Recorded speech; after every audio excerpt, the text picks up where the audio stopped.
This window has all the spectra. In this case, we only see the limits. These are the two spectra with the highest and the lowest intensity. By clicking these dots at the right, you can select one particular set of data. The data in green is out of scale. Click this arrow button to rescale. Keep in mind that all the processing actions you make will be done on the dataset that is selected. Here you can see all datasets. The four windows you have here contain complementary information. This window is a Raman intensity map. In this case, the cursor has a rectangular shape. The cursor can be configured to get a single point, a spectrum from the Raman map. This is a setting by default, but you can easily change it. In the cross mode, it shows a single spectrum from the position of the cursor on the Raman map. One can just move the mouse around the map and the corresponding spectrum for that point will be shown in the spectrum window.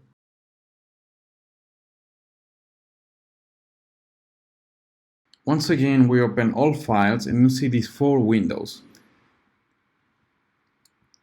This window shows the average spectrum from all the spectra covered by the rectangle cursor on the Raman map. The cursor can be changed between rectangle and cross. In the cross mode, it shows a single spectrum from the position of the cursor on the Raman map.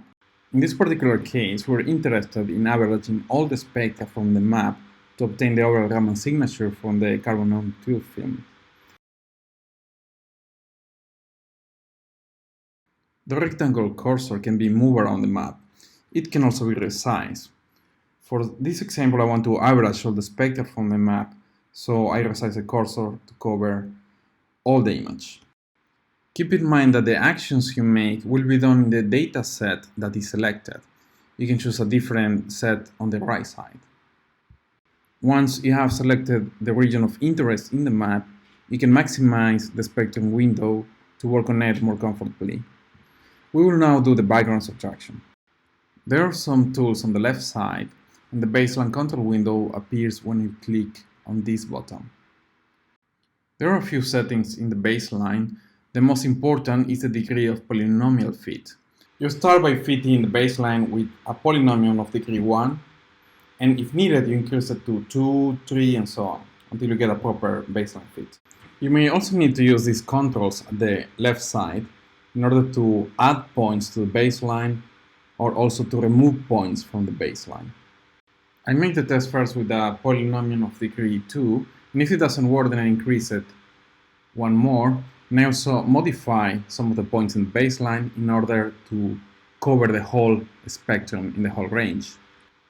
A proper baseline correction is a matter of trying different settings, trying different points. Ultimately, you may also need to increase the degree of the polynomial fit. When this tool on the left side is selected, you can add additional points for the fitting of the baseline. And of course, you can also adjust the points manually to make the fit better. A good baseline fit is also that it covers the true background of the spectrum and that it does not modify the physical information of the peaks. Particularly, the intensity ratio of the peaks can be affected, and also the peak position and peak symmetry. This part is very critical.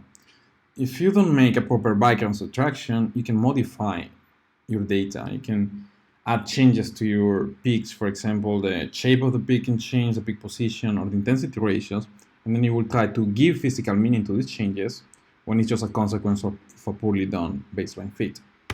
By clicking on this tool at the left, you'll be able to remove baseline points that are included in the fit. You can remove and add points to the baseline fit in order to improve the fit quality. And one of the important points also is to minimize the appearance of negative data points. If the baseline fit is above the data points, then once you subtract those points will become negative. And points with negative intensity, obviously, they don't have physical meaning. I recommend that you copy the spectrum before and after the baseline subtraction. This will allow you to have a record of the data manipulation so that you can track the origin of some features to the actual data and to verify that they are not artifacts from the baseline correction. So in this tutorial, we will use PowerPoint as the final destination of the spectrum that we will analyze. Once you copy the original, you subtract the background and you will obtain this window. You copy and you paste the spectrum in the PowerPoint in another slide so you can compare before and after based on subtraction. You will notice that there are some regions that have negative values for the intensity. And in this case, it doesn't matter much because these are regions where there are no peaks. What I care about is that the baseline correction was properly done in the regions where the peaks are.